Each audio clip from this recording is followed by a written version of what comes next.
오늘 우리에게 주신 하나님 말씀은 다니엘 5장 1절에서 4절입니다. 구약성경 다니엘서 5장 1절에서 4절 말씀 1240페이지 우리 함께 읽겠습니다. 시작. 벨사살 왕이 그의 귀족 1000명을 위하여 큰 잔치를 베풀고 그 1000명 앞에서 술을 마시니라. 벨사살이 술을 마실 때에 명하여 그의 부친 느부갓네살이 예루살렘 성전에서 탈취하여 온 금, 은 그릇을 가져오라고 명하였으니 이는 왕과 귀족들과 왕후들과 후궁들이 다 그것으로 마시려 함이었더라. 이에 예루살렘 하나님의 전 성소 중에서 탈취하여 온 금그릇을 가져오매 왕이 그 귀족들과 왕후들과 후궁들과 더불어 그것으로 마시더라.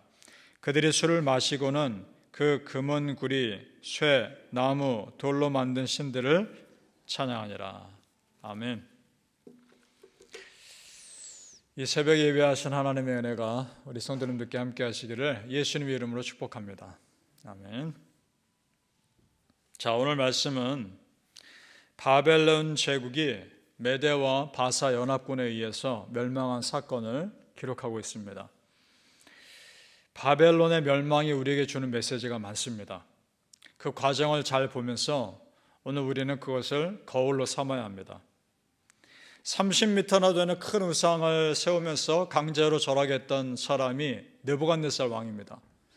그런데 그 아들 때에 나라가 망한 겁니다. 자, 성도님들, 세상 권력이 얼마나 허망합니까? 그렇게 세상 권력도 하나님 앞에서는 아무것도 아닙니다. 우리 성도님들 믿으실 것이 있습니다. 오직 하나님만이 참 신이요 영원한 왕이시라는 것 믿으시기를 축복합니다. 아멘. 오늘 사건의 배경은 이렇습니다. 메대와 바사, 역사책으로 보면 메디아와 페르시아입니다. 메디아, 페르시아 두 나라가 연합해서 바벨론을 침략한 겁니다. 이제 그 바벨론 수도 바벨론 성이 왕궁이 포위되어 있는 상태입니다. 그러니까 그 나라가 멸망하는 것은 시간 문제입니다. 그런데 그 성이 워낙 정복하기가 힘들었습니다. 성벽도 두 겹으로 되어 있고 성벽 자체도 굉장히 두꺼웠습니다. 정복하기가 힘든 상태입니다. 그래서 버티고 있는 상황이었단 말이죠. 그러나 곧 망할 것은 분명합니다. 자, 그런데 그런 위급한 상황에서 왕이 전쟁 준비를 하고 있는 것이 아니라 1000명의 사람들을 모아놓고 술잔치를 벌이고 있습니다. 이해 안 되는 모습이죠. 이것은 허세입니다. 그 위협으로부터 두려움으로부터 벗어나고 싶은 도피이기도 하고 아직 우리나라 이 바벨론 제국은 저 연합군에 쳐들어와도 꼼짝없다라는 것을 보여주고 싶은 허세입니다. 그러나 위기죠. 이때 벨사살 왕이 중요한 실수를 저지릅니다. 그것이 2절입니다. 제가 다시 한번 읽겠습니다. 2절 말씀. 벨사살이 술을 마실 때에 명하여 그의 부친 느부갓네살이 예루살렘 성전에서 탈취하여 온 금, 은 그릇을 가져오라고 명하였으니 이는 왕과 귀족들과 왕후들과 후궁들이 다 그것으로 마시려 함이었더라. 아멘. 자, 아버지 느부갓네살 왕이 예루살렘을 정복하면서 그 성전에서 금그릇과 은그릇을 훔쳐온 겁니다. 그것을 가지고 술을 마시라는 겁니다. 자, 성도님들, 성전에서 쓰였던 금그릇과 은그릇들이 어디에 쓰는 물건입니까? 하나님을 예배하는 데 쓰는 물건입니다. 술 마시는 그릇이 아닙니다. 그래서 하나님을 모독하는 거죠. 그리고 그것만이 아닙니다. 그것도 모자라서 4절에 보니까 그 그릇으로 술을 마시면서 온갖 종류의 우상들을 찬양하고 있습니다. 이거는 정말 하나님의 인내를 시험하는 거죠. 자, 성도님들, 우리가 분명히 알 것이 있습니다. 우리 하나님 참 오래 참으시는 분인 건 분명합니다. 그런데 하나님의 오래 참으심이 끝나고 심판이 한번 시작되면 그 심판에서는 누구도 빠져나올 수 없습니다. 마지막에 그럴 겁니다. 자, 예를 들어서 노아가 방주를 만들었죠. 노아가 방주를 만든 기간이 100년이 넘습니다. 그 100년 넘는 기간 동안 하나님은 기다리신 겁니다. 생각해 보세요. 하나님이 말씀 한마디로 방주 못 만드시겠습니까? 천재를 말씀으로 만드신 하나님이 방주 그거 하나 잠깐 순간 못 만들어내시겠습니까? 잠깐 만들어서 그날 노아 가족을 다 태우고 그날로 심판하실 수도 있는 분입니다. 그런데 100년이 넘는 기간 동안 노아 가족을 하여금 만들게 하십니다. 사람들은 계속 보았을 겁니다. 방주 만드는 과정을 100년 동안이나. 그것은 하나님께서 그들이 회개하고 돌이키기를 그만큼 기다리신 겁니다. 자, 그런데 일단 한번 홍수가 시작되니까 노아 가족을 제외하고는 아무도 방주에 들어가지 못합니다. 마지막 날이 그럴 거란 말입니다. 따라서 우리 성도님들, 지금 내가 회개할 기회가 있을 때 빨리 회개하는 것이 은혜인 줄 믿습니다. 빨리 돌이키시기를 축복합니다. 자, 하나님께서 드디어 바벨론 제국에 대해서도 마지막 심판의 손을 드셨습니다. 도저히 이제 참다 드신 겁니다. 자, 5절에서 6절을 같이 읽어보죠. 5절에서 6절입니다. 시작. 그때에 사람의 손가락들이 나타나서 왕궁 촛대 맞은편 석회벽에 글자를 쓰는데 왕이 그 글자 쓰는 손가락을 본지라. 이에 왕의 즐기던 얼굴빛이 변하고 그 생각이 번민하여 넓적다리 마디가 녹는 듯하고 그의 무릎이 서로 부딪힌지라. 아멘. 지금 부들부들 떨고 있는 겁니다. 자, 술잔치를 벌이고 있습니다. 성전에 썼던 은그릇과 금그릇 가지고. 그런데 갑자기 손가락이 나타나서 벽에 글을 쓰고 있는 겁니다. 지금 이곳에 갑자기 손가락이 나타나서 벽에 글을 쓴다고 생각해 보십시오. 더군다나 그 의미가 무슨 말인지도 모릅니다. 그런 글자가 써지고 있는 겁니다. 뭔가 심상치 않단 말입니다. 그때 누군가가 다니엘을 생각해냅니다. 다니엘이 왕 앞에 와서 그 글자를 해석하는데 그 글자가 하나님의 심판의 메시지였던 겁니다. 그럼 도대체 그 내용이 무슨 내용인가? 그걸 보자는 것이죠. 25절에서 28절까지 같이 보겠습니다.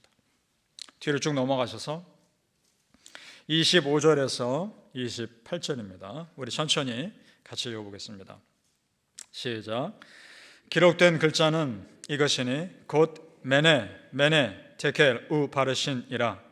그거를 해석하건대 메네는 하나님이 이미 왕의 나라의 시대를 세워서 그것을 끝나게 하셨다 함이요. 테겔은 왕을 저울에 달아보니 부족함이 보였다 함이요. 베레스는 왕의 나라가 나뉘어서 메대와 바사 사람에게 준바되었다 함이니이다 하니. 아멘. 메네 테겔 우 바르신, 이런 글자입니다. 메네 계산하다, 헤아리다, 세어보다. 테겔 저울에 달아보다. 우바르신은 우는 접속사입니다. 그리고라는 말입니다. 바르신은 베레스의 복수형입니다.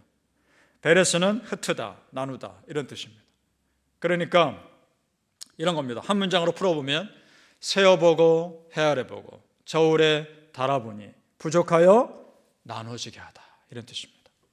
실제로 메대와 바사 두 연합군에 의해서 바벨론은 나눠집니다. 자, 우리 성도님들, 하나님께서 세어보고 헤아려보고 저울에 달아볼 정도로 기다리셨다는 겁니다. 이방 나라라고 해서 함부로 심판하신 것이 아니라 충분히 회개할 기회 주셨다는 겁니다. 우리 구약성경 또 다른 곳에 보면 요나 선지자로 하여금 저 아수르 이방 나라 심판의 메시지를 전하게 하셨던 것처럼 기다리십니다. 그런데 끝내 돌이키지 않습니다. 바로 그날 밤 멸망합니다. 여러분, 이 세상의 모든 주권이 하나님께 있음을 정말 믿습니까? 이 세상의 주인도 하나님이시고 내 삶의 통치자도 하나님이십니다. 아멘. 따라서 우리는 그 하나님을 믿기에 두려워할 것 없습니다. 이 세상의 우상 문화는 반드시 심판받을 겁니다. 그리고 하나님을 거부하는 이 세상 언젠가 심판하실 겁니다. 계시록 18장 2절에 보면 바벨론 제국의 이 멸망과 함께 이 세상 나라의 멸망을 매칭해서 이렇게 예언하며 선포합니다. 무너졌도다 무너졌도다 큰 성 바벨론이여, 귀신의 처소와 각종 더러운 영이 모이는 곳과 각종 더럽고 가증한 새들이 모이는 곳이 되었도다. 마지막 이 세상이 바벨론 같을 것임을 선포합니다. 그 온갖 우상을 심판하실 것을 말씀하고 계십니다. 성도님들, 이 세상뿐만이 아니라 내 마음이 지금 바벨론 같다면, 내 마음이 우상으로 가득하고 더러운 것들로 가득하다면 나도 심판의 대상이 될 수 있다는 겁니다. 깨어있으시기를 소망합니다. 그래서 기도하고 또 기도하면서 스스로를 돌아보고 늘 회개하는 마음으로 살아야 합니다. 바라기는 성도님들, 오늘도 두렵고 떨리는 마음으로 이 세상 땅의 백성이 아니라 하늘나라 백성으로 사시기를 예수님 이름으로 축복합니다. 아멘. 자, 오늘 다니엘이 그 벨사살 왕에게 심판의 메시지를 전하면서 그의 아버지 느부갓네살 왕을 예로 듭니다. 왜냐? 느부갓네살 왕이 정상적인 방법으로 왕위에서 물러난 것이 아니기 때문입니다. 그럼 무슨 일이 있었던 것인가? 하나님께서 그에게 권세를 주셨는데 그것을 겸손하게 쓰지 않고 교만하여 하자 하나님이 심판하셨다는 것인데 그 내용을 보자는 거죠. 어떻게 하나님이 그를 심판하시는지요? 먼저 18절을 보시죠. 18절 제가 읽습니다. 왕이여, 지극히 높으신 하나님이 왕에 붙인 느부갓네살에게 나라와 큰 권세와 영광과 위엄을 주셨고, 자, 그랬는데 그가 어떻게 했냐는 거죠. 20절 말씀 제가 읽겠습니다. 20절. 그가 느부갓네살이 마음이 높아지며 뜻이 완악하여 교만을 행함으로 그의 왕위가 폐한 바 되어 그의 영광을 빼앗기고 라고 되어 있습니다. 자, 보세요 여러분.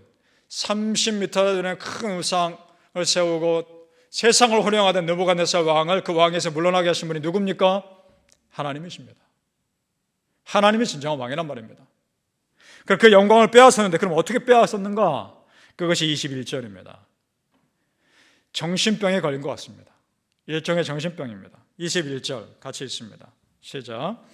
사람 중에서 쫓겨나서 그의 마음이 들짐승의 마음과 같았고 또 들나귀와 함께 살며 또 소처럼 풀을 먹으며 그의 몸이 하늘 이슬에 젖었으며 지극히 높으신 하나님이 사람 나라를 다스리시며 자기 뜻대로 누구든지 그 자리에 세우시는 줄을 알기에 이르렀나이다. 아멘. 그런 정신병이 있다고 합니다. 자기를 짐승처럼 여기는, 짐승과 똑같이 여기는, 그 병명이 정확히 있습니다. 굉장히 복잡한 이름인데 그런 정신병이 있습니다. 아마도 느부갓네살 왕이 그 정신병에 걸리지 않았을까라고 추측해 봅니다. 그래서 사람들이 그를 왕궁에서 쫓아낸 겁니다. 어제 말씀해 보니까 그러기를 몇 년 했다는 거죠? 7년 동안을. 그러고 나서 7년의 시간이 지나니까 정신이 돌아온 거죠. 그러고 나서 깨달은 겁니다. 그제서야 참 왕이 하나님이시구나 깨달았다는 겁니다. 그러면서 그것을 그 아들에게 얘기하고 있는 겁니다. 그러니까 벨사살 왕에게 지금 다니엘이 이런 말하고 있는 겁니다. 왕이여, 당신의 아버지가 그런 어려움 겪은 거 당신이 똑똑히 보았지 않습니까? 하나님이 그 왕, 당신의 아버지를 그렇게 만든 거 똑똑히 보았지 않습니까? 그런데 하나님의 성전에서 쓰는 그릇을 가져다가 술을 마십니까? 그리고 그것을 술을 마시면서 이방 왕들 온갖 우상들을 찬양합니까? 그래서 하나님이 당신을 심판하실 것입니다. 그 얘기를 하고 있는 겁니다. 담대하게. 바로 그날 밤 바사 연합군에 의해서 바벨론 궁은 멸망합니다. 성도님들, 참으로 모든 왕들의 왕이 하나님이시고 모든 역사의 주관자는 하나님이십니다. 아멘. 하나님은 교만한 자를 반드시 낮추시며 겸손한 자를 반드시 높이십니다. 보세요. 느부갓네살 왕이 세운 금신상이 무슨 소용입니까? 하나님 앞에서는 아무것도 아닙니다. 따라서 하나님 앞에서 우리는 겸손하고 또 겸손하셔야 합니다. 그렇지 않으면 결국에는 촛대를 옮길 겁니다. 요한계시록 2장 4절에서 5절 잘 들으시기 바랍니다. 그러나 너를 책망할 것이 있나니 너의 처음 사랑을 버렸느니라. 그러므로 어디서 떨어진 것을 생각하고 회개하여 처음 행위를 가지라. 만일 그리하지 아니하고 회개하지 아니하면 내가 너에게 가서 너의 촛대를 그 자리에서 옮기리라. 아멘. 내가 어디서 잘못됐는지 돌아보고 회개하여 처음에 순수했던 신앙 다시 회복하라는 겁니다. 그래야 산다는 겁니다. 믿으십니까? 바라기는 성도님들, 하나님께서 내 삶을 세워보고 또 세워보고 하나님의 저울에 내 삶을 달아보았을 때 칭찬할 것이 있는 믿음의 사람들 살아가시기를 예수님의 이름으로 축복합니다. 아멘. 기도하겠습니다. 메네 데겔 우파르신, 달아보고 세워보고 했더니 그래도 부족하여 결국 흩으셨다. 이 말을 우리가 듣지 않게 하여 주옵소서. 잘했다 착하고 충성된 종아, 이 말을 듣게 하여 주시옵소서. 지금도 하나님이 내 삶을 다 보고 계십니다. 다 보고 계시고 세어보고 계시고 헤아리고 계십니다. 아버지 하나님, 우리 성도님들 오늘도 겸손하게 하옵소서. 하나님 앞에서 오늘도 나를 낮추게 하여 주옵소서. 오늘도 겸손하여 내 목소리가 불쑥불쑥 솟아날 때 그것을 다 죽이게 해주시고, 하나님의 말씀의 소리와 은혜의 소리와 기도의 소리만이 내 입에서 나오게 하여 주옵소서. 하나님을 두려워하게 하소서. 하나님을 참으로 두려워하게 하소서.